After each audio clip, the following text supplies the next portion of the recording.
नमस्कार दोस्तों, एक बार फिर से आप सभी का स्वागत है। और नागपुर में तो भैया डंका बजा है टीम इंडिया का पहले दिन का पूरा जो खेल है वो नाम रहा टीम इंडिया के रोहित शर्मा की कैप्टनसी के, और टीम इंडिया की बॉलिंग के रविंद्र जडेजा के नाम, और रोहित शर्मा की बल्लेबाजी के नाम। ये सब रहा पहले दिन के खेल के अंत में। इंडिया टीम पूरी तरीके से दबदबा बनाए हुए है ऑस्ट्रेलिया पे, और 100 रन की लीड अभी बची है। 4 दिन का खेल अभी बचा है, और नाइट वॉचमैन अश्विन और रोहित शर्मा कैप्टन जो है वो अभी क्रीज पे जमे हुए हैं। और नाइट वॉचमैन भी बड़ा इंटरेस्टिंग रविचंद्रन अश्विन के रूप में आए हैं, तो कल देखना होगा क्या रहता है। मैच पे पूरी तरीके से बात करते हैं तो आ जाते हैं टॉस पे। टॉस ऑस्ट्रेलिया ने जीता, जो कि बहुत ही अच्छा टॉस था। पिच थोड़ी सी ऐसी लग रही है कि वेयर एंड टेयर हो सकती है कल तक। आज तो हालांकि बैटर खेली है, पिच ऐसा कुछ था नहीं कि हर गेंद ही घूम रही थी। काफ़ी अच्छा खेली है आज। नॉर्मल जो है बॉलर्स के लिए परचेज था स्टार्ट में, फास्ट बॉलिंग के लिए, पेस बॉलर्स के लिए, उसके बाद स्पिनर्स के लिए अच्छा खासा। अगर आप अच्छे एरियाज में बॉल डाल रहे हैं तो वहाँ पे भी बॉलर्स के लिए भी परचेज था अच्छा खासा। तो ये सब रहा टॉस पिच का, ये सब हाल था। उसके बाद देखा जाए टॉस जीतते ही तो एक सरप्राइज आया ऑस्ट्रेलिया की तरफ से। एक नहीं, तीन सरप्राइज मैं बोलूँगा, तीन सरप्राइज आए ऑस्ट्रेलिया की तरफ से। एक तो मेरे को लग रहा था, जो मैंने प्रिडिक्ट किया था कि टॉड मर्फी खेल गए। मैंने बोला था एस्टन एगार खेलेंगे, बट टॉड मर्फी खेल गए। एस्टन एगार की जगह टॉड मर्फी को डेब्यू करवा दिया ऑस्ट्रेलियन मैनेजमेंट ने, जो कि अभी देखते हैं। आज तक तो फैसला जो एकमात्र विकेट जो गिरा है वो उन्हीं ने लिया है। और बट उसके अलावा और देखा जाए तो ट्रेविस हेड को नहीं खिलाया भाई। ट्रेविस हेड को ऑस्ट्रेलिया ने बाहर कर दिया, जो कि टॉप 10, अगर टेस्ट बैट्समैन रैंकिंग्स की बात की जाए ना, तो टेस्ट में तो वहाँ पे छठे या सातवें नंबर पे आता है ट्रेविस हेड। इस हिसाब से वो लास्ट कुछ सीरीज में परफॉर्म करते आ रहे थे ऑस्ट्रेलिया की तरफ से, और कंटिन्यूसली परफॉर्म करते हुए आ रहे थे। तो मुझे तो समझ से बाहर था। कोई ना ही कोई, हमें तो सुनने में नहीं आया कोई निगल था, कोई इंजरी थी, कुछ भी नहीं था। और एक ऑलराउंड ऑप्शन है ऑलमोस्ट, जो यहाँ पे इंडिया में खेलते हैं तो एक अच्छी स्पिन, अच्छी क्वालिटी की स्पिन डाल सकते हैं वो, right arm off spin. But उनके साथ नहीं गए भाई। मैट रेंशो और पीटर हैंड्सकॉम्ब, जो लास्ट सीरीज में जो दोनों, ये लास्ट बॉर्डर गावस्कर ट्रॉफी जो इंडिया में हुई थी 2016-17 वाली, वहाँ पे ये दोनों ही बैट्समैन मौजूद थे उस टाइम ऑस्ट्रेलियन टीम पे, और ऑलमोस्ट हर मैच खेले थे। तो वो लोग मेरे को लगता है उसी हिसाब से उस एक्सपीरियंस बेस पे चले गए। जैसा कि मैं लास्ट वीडियो में बात कर रहा था कि मैट रेंशो के साथ तो वो जा सकते हैं, हालांकि वो पीटर हैंड्सकॉम्ब भी वो वाली सीरीज खेले थे। बट उन्होंने कहा कि भैया दोनों की लास्ट सीरीज खेली हुई है, इंडिया का अच्छा खासा एक्सपीरियंस है दोनों को, तो दोनों के साथ ही जाते हैं। तो वहाँ पे वो दोनों चेंज हो गए। यहाँ पे टॉड मर्फी खिला लिया उन्होंने, और टॉस जीत के पहले बल्लेबाजी का फैसला कर लिया। अब इंडिया की तरफ से सरप्राइज तो नहीं बोलूँगा मैं, लेकिन थोड़ा सा ऐसा मुझे ऐसा लगा कि कुलदीप यादव खेलने चाहिए थे। बट कहीं ना कहीं टीम मैनेजमेंट ने सोचा कि यार पिच थोड़ी सी वेयर एंड टेयर लग रही है, थोड़ी रैंक टर्नर साइड ऑफ लग रही है, जो कि मैंने बताया था अगर रैंक टर्नर साइड पे होगी तो भैया कुलदीप यादव की जगह जाएंगे वो अक्षर पटेल की तरफ। और क्योंकि उनको थोड़ी बल्लेबाजी भी मिल जाएगी, और वो काम जो है वो लेफ्ट आर्म स्पिन से जो रन रोकने वाला काम है, एटलीस्ट विकेट ना गिरे तो रन्स भी लीक ना हो, तो वो वाला काम वो अक्षर पटेल उनको करके देंगे। वहाँ पे गए, और मेरा तो पर्सनली ये मानना था कि शुभमन गिल खेलेंगे। स्काई का मैंने बताया था कि वो तो पक्का ही खेलेंगे। बट शुभमन गिल की जगह केएल राहुल पे ही भरोसा दिखाया है अभी भी टीम मैनेजमेंट, जो कि मे भी देखते हैं क्या रहता है। अभी तो आज की पारी तो वो सही नहीं खेल पाए। तो ये तो रहा टीम सिलेक्शन का और प्लेइंग 11 का और टॉस का। इसके बाद आ जाती है उस्मान ख्वाजा और वार्नर क्रीज पे आ जाते हैं, और भैया पहला ओवर तो ठीक ठाक निकल जाता है। उसके बाद जैसे ही सिराज आए, पहली इन स्विंग गिरी गिरी आगे की गेंद पड़ी और अंदर की तरफ, और अंपायर ने आउट नहीं दिया। बट जैसे ही टीम इंडिया ने रिव्यू लिया, अंपायर साहब बोलते हैं आउट है, ये तो क्लियर आउट है, तीनों red, 3 reds. And Usman Khawaja की जो रेड आउट फॉर्म चल रही थी वो इंडिया में तो आते ही काम नहीं कर पाई। उसके बाद अगले ओवर में डेविड वार्नर के डंडे उखड़ गए। तब ऐसा लगा कि भैया अब तो ऑस्ट्रेलिया संकट में है, कहीं ये ना हो कि 100-150 पे ही निपट जाए। इस हिसाब से गेंद बॉल स्विंग हो रही थी शामी और सिराज की। बट वहाँ पे मुझे ऐसा लगा कि थोड़े इफ्स एंड बट्स जरूर हुए दोनों की तरफ से। बट वहाँ पे ऐसा लगा कि रोहित शर्मा ने एक ट्रिक मिस कर दी, मुझे ऐसा लगा।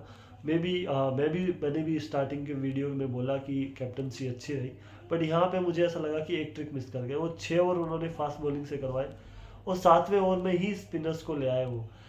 जहाँ मेरे को लगता था कि शायद से वो 4 ओवर और करवा सकते थे। मे बी वहाँ पे उनको वो जो लाबुशेन और स्मिथ का एक विकेट मिल सकता था उनको वहाँ पे, जो कि उन्होंने नहीं करवाया। उसके बाद स्पिनर्स आ गए दोनों छोर से, अक्षर पटेल और रविंद्र जडेजा। फिर बाद में 2 ओवर के बाद जस्ट एक छोर से वो फास्ट बॉलिंग को लेके आए, 2-3 ओवर तक कंटिन्यू की उन्होंने। उसके बाद रविंद्र जडेजा और अक्षर पटेल कंटिन्यूसली आ गए।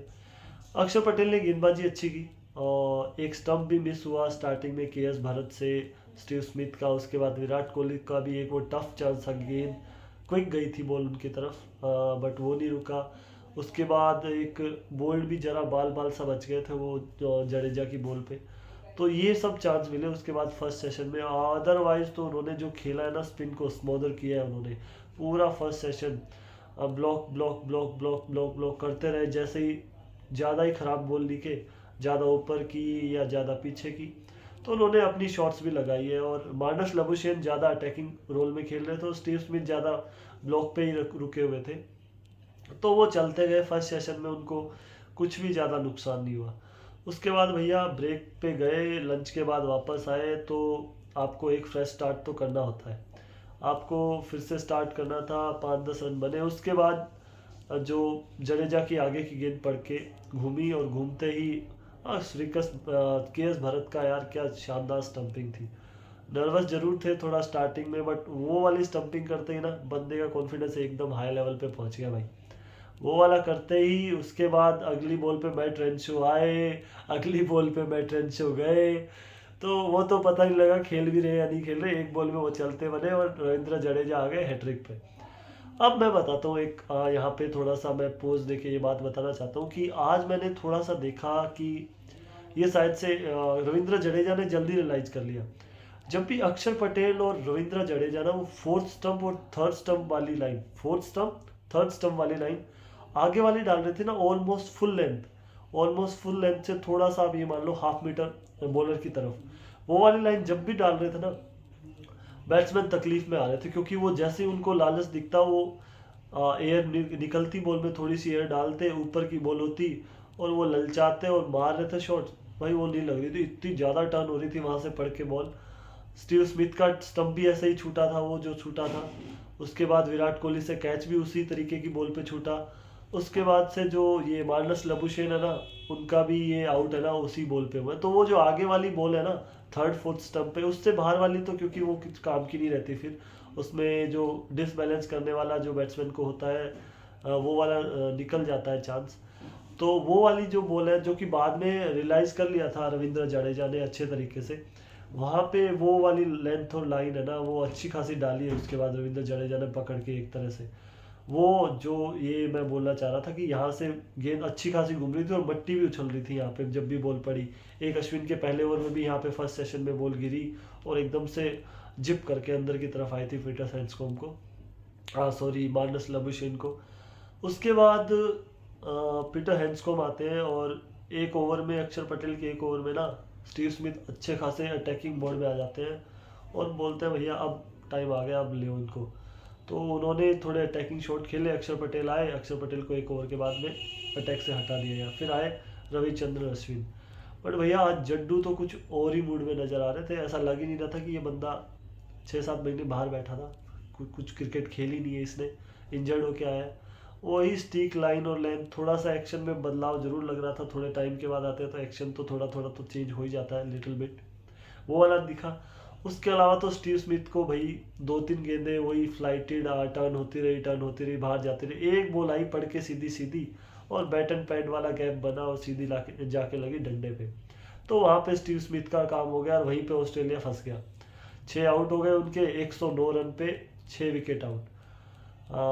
उसके बाद नहीं सॉरी 109 रन पे 5 विकेट आउट। स्टीव स्मिथ 5वें बल्लेबाज थे ऑस्ट्रेलिया की तरफ से आउट होने वाले। उसके बाद आया लेक्स कैरी और बंदा भैया ड्रेसिंग रूम से ही ना, ये प्रण लेके आया था कि मेरे को तो चाहे सिंगल लेने हो चाहे दुख के लेने हो, बाउंड्री मारनी हो, मैं तो रिवर्स स्वीप ही मारूंगा। और आते ही पहली बॉल पे रिवर्स स्वीप चौका, अगले ओवर में रविंद्र जडेजा के रिवर्स स्वीप चौका, फिर रिवर्स स्वीप के लिए फील्डर लगा दिया, स्वीप पे चौका, लेफ्ट स्वीप पे चौका। तो उस बंदे ने भैया 100 की स्ट्राइक रेट से ऊपर से वो रन बनाए। तो वो बल्लेबाजी करते रहे और उसी मोड में वो फिर एक और रिवर्स स्वीप लगाने के चक्कर में अश्विन की गेंद पे बोल्ड हो गए। दूसरी तरफ से हैंड्सकॉम्ब थोड़े से ब्लॉकिंग मोड में ही खेल रहे थे, बट टिके हुए थे, ऐसी कुछ ज़्यादा प्रॉब्लम हो नहीं रही थी उनको।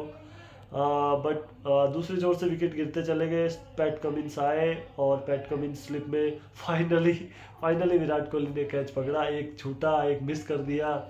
थोड़ी थे सारे टफ चांस, बट उन्होंने इवेंचुअली कैच पकड़ लिया पैट कमिंस का।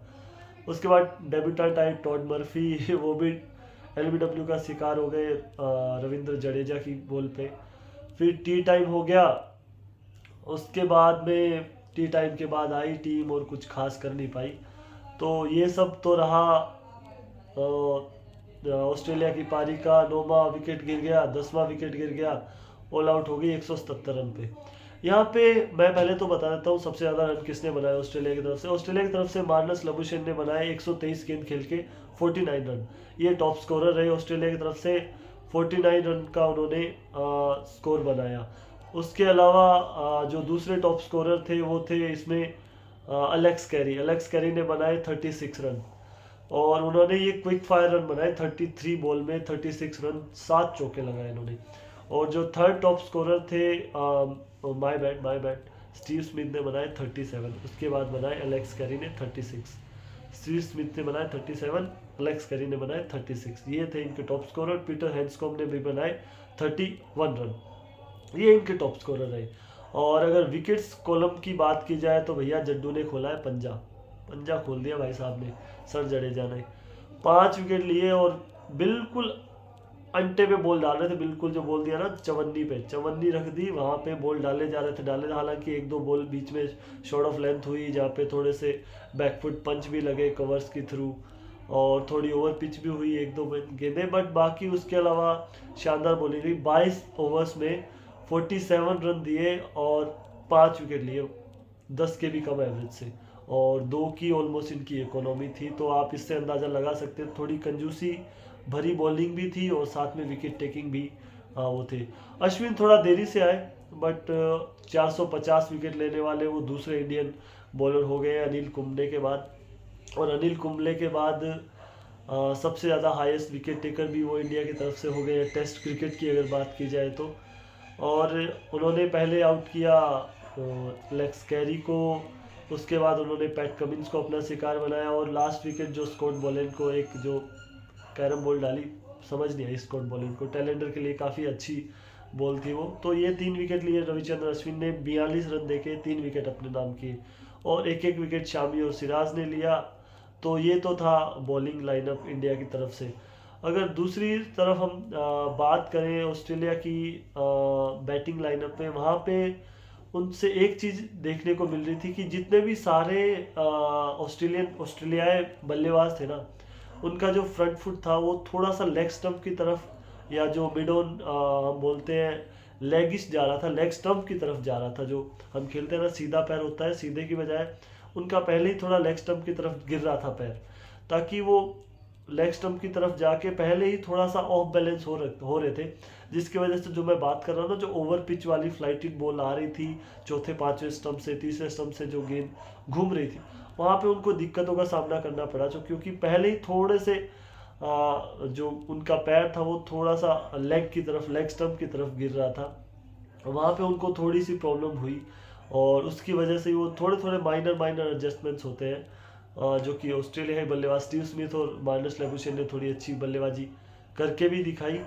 बट इवेंचुअली भैया जड्डू, अश्विन एंड अक्षर पटेल, और आप शामी और सिराज को भी ऐड कर दीजिए, they were too good for Australian batsman. तो उनके पास कोई क्लू नहीं था। जो शुरुआती बल्लेबाज थे वो स्पिन की तैयारी करके आए थे, बट 2-3 ओवर में उनको क्या पता था भैया हम दोनों ही ओपनर हमारे बाहर बैठ जाएंगे और दोनों ही शिकार बन जाएंगे फास्ट बॉलर्स के। तो वहाँ पे अच्छा रहा। उसके अलावा जो रोहित शर्मा की कैप्टनसी के ऊपर भी मैं बात करना चाहता हूँ। रोहित शर्मा की कैप्टनसी यहाँ पे अच्छी खासी रही। जो मैं एक गलती बता रहा हूँ उसको छोड़ के, जो मैंने बताया था, थोड़ा सा क्विक कर दिया, स्पिनर्स को लाने में थोड़ी सी जल्दबाजी कर दी। उसके अलावा सब कुछ अप टू द मार्क था। अच्छी फील्ड प्लेसमेंट थी। इतनी जल्दी से बाउंड्रीज लीक नहीं होने दे रहे थे। जैसे ही देखा कि लेग्स कैरी रिवर्स स्वीप खेल रहे हैं, वहाँ पे रिवर्स स्वीप के लिए भी फील्ड सेट की।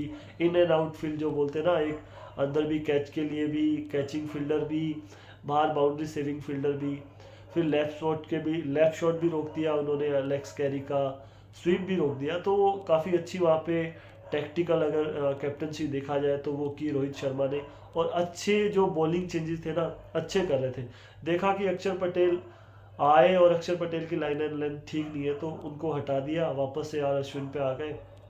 सिराज आए, एक बार देखा कि इनकी भी अटैक अच्छा हो रहा है, इनके ऊपर रन लीक हो रहे हैं, उनको भी हटा दिया अटैक से। तो उस हिसाब से अच्छी तरीके से अपने गेंदबाजों को रोटेट किया सही तरीके से। और फील्ड प्लेसमेंट्स बहुत अच्छी थी। जहाँ पे हम फील्ड प्लेसमेंट्स की बात करें तो काफ़ी अच्छी थी। हर जगह जहाँ लगे उनको कि यहाँ रन्स लीक हो सकते हैं, वहाँ पर उन्होंने रन्स भी रोकने, क्योंकि लो स्कोरिंग मैच ये होने वाला था। अगर ऑस्ट्रेलिया, अभी तो मे बी इंडिया हम बोल सकते हैं टॉप पे है, बट ये लो स्कोरिंग मैच में आप अगर 10-20 रन भी इधर उधर हो जाते हैं ना, तो लास्ट में आपको अगर चौथे नंबर पे बल्लेबाजी करनी पड़े, चौथी इनिंग में बल्लेबाजी करनी पड़े, तो दिक्कतों का सामना करना पड़ता है फिर। अब आ जाते हैं भैया हम इंडिया की बैटिंग पे। और ऐसा ही लगा कि मुझे भी पर्सनली ऐसा लगा भाई कि ऑस्ट्रेलिया तो अब ऑल आउट हो गया है, तो अब इंडिया को क्या करना है कि ये जो आज का दिन है ना वो अच्छे से निकालना है इंडिया को। तो वहाँ पे पहले अच्छी शुरुआत रही टीम इंडिया की, उसमें भी थोड़ा हेल्प कर दिया पैट कमिंस ने। थोड़ी ज़्यादा ही बॉलिंग उन्होंने रोहित शर्मा की टांगों पे कर दी थी। अच्छे फ्लिक शॉट्स खेले उन्होंने, स्क्वायर ऑफ द विकेट भी, और जो स्क्वायर लेग है या मिड विकेट है उसकी तरफ अच्छे फ्लिक शॉट्स मारे, रिस्ट का अच्छा यूज किया। क्योंकि पैट कमिंस है ना कुछ ज़्यादा ही पैर की तरफ चले गए थे इन स्विंग ढूंढने के चक्कर में, या मे बी जो विकेट के पास से वो एक लेग कटर डालते हैं, speedy leg cutter, out swing नहीं, वो एक लेग कटर टाइप बॉल डालते हैं, उसको ढूंढने के चक्कर में वो पैर पे ज़्यादा रन लीक कर गए। वहाँ पे इंडिया को थोड़ा सा मोमेंटम मिल गया, थोड़ा कॉन्फिडेंस भी आ गया रोहित शर्मा की बैटिंग में। रोहित शर्मा एक तरफ से रन बना रहे थे तो केएल राहुल ने अपना टाइम लिया। वो थोड़े शेकी लग रहे थे, जैसा कि हम बांग्लादेश सीरीज में भी लग रहा है। अब थोड़ा टाइम हो गया है केएल राहुल को कि वो थोड़ा सा उनको ना कॉन्फिडेंस अपना लेके आना पड़ेगा अपनी बल्लेबाजी में, और वो जल्दी से जल्दी लेके आना पड़ेगा, क्योंकि बाहर बैठे हैं भैया आपके पास शुभमन गिल। और टीम मैनेजमेंट अब ज़्यादा देर तो इतना पेशेंस रख नहीं पाएगा। अगर केएल राहुल ने जल्दी से जल्दी, अब फॉर्म तो हमें पता है कि ज़्यादा अच्छी है नहीं, बट फॉर्म को छोड़ के अब थोड़ा सा, क्योंकि लगा कि वो दिख ही रहा था उनकी बैटिंग में, दिख रहा था कि कॉन्फिडेंस इतने है नहीं। जहाँ शॉट मारना चाहते हैं वहाँ लगते नहीं है। फिर अगर आपके पास कॉन्फिडेंस नहीं होता, बॉल गैप में जाने वाले फील्डर के हाथ में जाती है, सिंगल्स नहीं आते, बाउंड्रीज तो वैसे भी नहीं आती फिर, तो वो वाली चीज़ दिख रही थी। फिर भी बट अच्छे साझेदारी चल रही थी, रोहित शर्मा का अच्छा साथ दे रहे थे वो, और ऐसी कुछ दिक्कतों का सामना करना पड़ नहीं रहा था दोनों ही बल्लेबाजों को, टू बी ऑनेस्ट। और उतनी धार दिखी नहीं ऑस्ट्रेलियन अटैक में भी, थोड़े शोल्डर भी गिरे हुए नजर आए लास्ट में जब अच्छी पार्टनरशिप लग गई। बट उसके अलावा जब ऐसा लग ही रहा था कि आज का दिन ना पूरी तरीके से डोमिनेट हो जाएगा, 100% इंडिया के ही नाम रहेगा। वहाँ पे केएल राहुल ने नथिंग शॉट, पता नहीं क्या शॉट मारा, सीधा चॉप ऑन हो गए, और बॉलर्स को ही वापस वो रिटर्न कैच थमा दिया केएल राहुल ने। और अंदर आती बॉल थी वो, जो अगेंस्ट द स्पिन मेरे हिसाब से थ्रू टू द कवर और मिड ऑफ मारना चाह रहे थे, और वो इनर एज लगा थोड़ा सा और बॉल हवा में गया और आसान सा कैच मिला टॉड मर्फी को वहाँ पे। तो वो चीज़ अगर छोड़ दिया जाए तो दिन का खेल, सेकंड लास्ट ओवर में आउट हुए केएल राहुल। उसके अलावा तो रोहित शर्मा ने तो अच्छे पैट कमिंस के अगेंस्ट भी अच्छी बैटिंग की। उसके अलावा नेथन लियोन को भी जब जब ओवर पिच बॉल आई, थ्रू टू द कवर अच्छे शॉट्स मारे, एक आगे आके मिड ऑफ के ऊपर से, लॉन्ग ऑफ के ऊपर से एक छक्का भी मारा। और लेफ्ट स्विंग भी अच्छे खेले, लेफ्ट शॉट्स भी फाइन लेग की तरफ अच्छे खेले उन्होंने, और अपनी हाफ सेंचुरी उन्होंने बनाई और अभी तक क्रीज पे टिके हुए हैं। और केएल राहुल ज़्यादा कुछ नहीं कर पाए, वो आउट हो गए। अभी टीम इंडिया का स्कोर है 77 फॉर 1, और 177 रन बनाए ऑस्ट्रेलिया ने, 100 रन की अभी लीड उनके पास बची है। एक थोड़ा आश्चर्यजनक ये डिसीजन रहा कि नाइट वॉचमैन भेज दिया रवि अश्विन को, जो कि अमूमन होता नहीं है। पहले ईशांत शर्मा होते थे तो ईशांत शर्मा आते थे नाइट वॉचमैन, और यहाँ पे आर अश्विन को इसलिए भेजा क्योंकि मोहम्मद शामी और सिराज पे शायद वो कॉन्फिडेंस ना हो टीम मैनेजमेंट को कि ये नाइट वॉचमैन का रोल प्ले कर पाए ना कर पाए। बट ठीक ही है अश्विन। अब ऑस्ट्रेलिया के लिए मुश्किल ये हो गया कि अब ये नाइट वॉचमैन, कहने को तो नाइट वॉचमैन है बट ये इतनी आसान विकेट है नहीं जितनी नाइट वॉचमैन की होती है। ये कल मुझे तो ऐसा लग रहा है कि नाक में दम कर सकते हैं ये ऑस्ट्रेलियन बॉलिंग अटैक के रवि अश्विन, क्योंकि अच्छी खासी बैटिंग कर सकते हैं, और जब मैच इंडिया में होता है तो इनका कद और बढ़ जाता है बल्ले के साथ। तो देखना ये है कि अब ऑस्ट्रेलिया किस तरह से बॉलिंग करती है, किस तरह से टैकल करती है टीम इंडियन बैटिंग लाइनअप को। और आज का दिन तो बहुत ही शानदार रहा है पूरी तरीके से, अगर देखा जाए तो इंडिया के हक में रहा है। वो अगर थोड़े 15-20 ओवर या एक वो पार्टनरशिप निकाल दें हम लबुशेन और स्टीव स्मिथ की, उसके अलावा सब कुछ ठीक रहा। पूरा परफेक्ट डे गया है ऑलमोस्ट यहाँ पे टीम इंडिया के लिए। और बैटिंग में भी जो शुरुआत उनको जो स्टार्ट चाहिए था वो रोहित शर्मा और केएल राहुल ने करके दी है। अब काम बचा है मिडिल ऑर्डर का, लोअर मिडिल ऑर्डर का, कि अब टीम इंडिया को कल का डे है ना, टीम इंडिया को ड्राइव करना है। अभी टीम टाइम बहुत है और आराम से अपना टाइम ले सकते हैं, जल्दबाजी करने की ज़रूरत नहीं है।